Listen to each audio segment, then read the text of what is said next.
民党的参选人王宏维连滚啊讲，一直咧讲民进党误导的争议，结果讲接到恐吓的电话咯。王宏维讲，伊的办公室昨接到电话，对方警告威胁，讲王宏维若一直创误导，因可能会来开枪。王宏维讲，伊已经来报案，而且申请随后来保护。对手民进党的吴怡农除了谴责暴力，嘛呼吁警方全力调查，而且来提升王宏维的安全维护。受党的祝福，大声发动选，民进党台北市立委参选人吴怡农来到中山区扫街拜票。就在咧前一天，国民党就对手王宏维接单来过一个家。我们这个行程啊，今天的参拜行程，几天前就确定了。那不管谁昨天来或者明天来，我们就是照着我们的行程跟我们的节奏来走。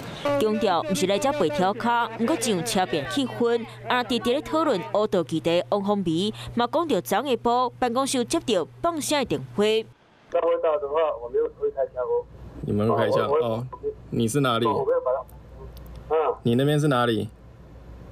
那你不要问我。在昨天下午3点多钟的时候，那么我们的办公室有接到一通电话，后来我们听到录音档，事实上它确实是一个威胁恐吓，拜托警方能够尽速的能够找到是什么人做的，然后幕后有没有人主使，要阻止黑道这样子的猖獗。除了在咧昨暗时经报案，王宏维在咧今仔日下早行程，身躯边嘛加一位查某保镖，辖区嘛警察专门戒备。我参选过很多次，我从来没有申请过随扈，有必要去保护我的团队，所以昨天团队商量之后，所以他们帮我申请随扈。我们谴责任何的暴力行为，那也拜托警方们能够强化跟提升王议员竞选办公室附近的安全维护。